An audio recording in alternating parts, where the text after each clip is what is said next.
देखिए, जहाँ तक रही मंदिरों की बात, तो सबसे पहले आपको ये जानने के पहले कि कितनों पे कंट्रोल है, आपको ये जानना पड़ेगा कि हैं कितने मंदिर। ठीक। हमारे देश में एनएसएसओ 2020 का आंकड़ा ये कहता है कि लगभग देश में 5 लाख के आसपास, 5 लाख प्लस मंदिर हैं, और उन मंदिरों में लगभग 4 लाख मंदिरों में सरकार का कंट्रोल है। 5 में से 4 लाख। 5 में से 4 लाख।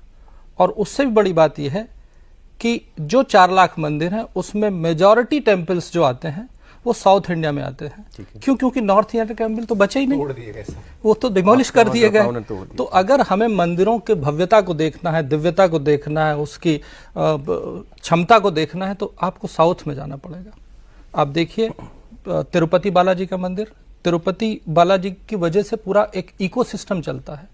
वहाँ पे जो सड़कें बनती हैं, वहाँ पे जो स्कूल्स हैं, वहाँ पे जो कॉलेजेस हैं, वो सब तिरुपति बालाजी के पैसे से चलते हैं। सबसे बड़ी प्रॉब्लम यह है कि सिर्फ नंबर नहीं, अब इस पे मैं किसी धर्म के खिलाफ नहीं बोल रहा हूं, लेकिन चूंकि आंकड़े हैं तो जानना जरूरी है। हमारे देश में 140 करोड़ लोग माने जाते हैं, जिसमें से करीब करीब 100 करोड़ से ज्यादा लोग हिंदू हैं, 110 करोड़ के आसपास, बाकी माइनॉरिटी आते हैं।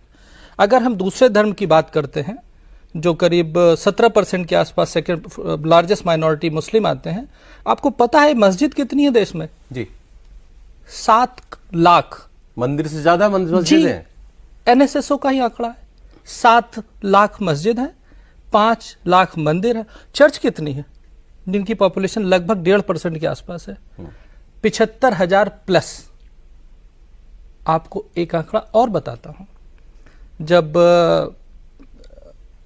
सर जॉन मोनेरो आए थे, 1810 की बात है, उस समय हमारे देश में गुरुकुल कितने थे पता है आपको?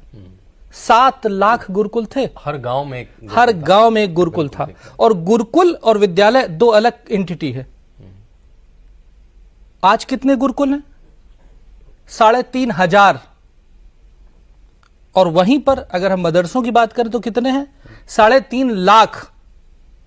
चौंक रहे होंगे ना। उसका रीजन क्या है?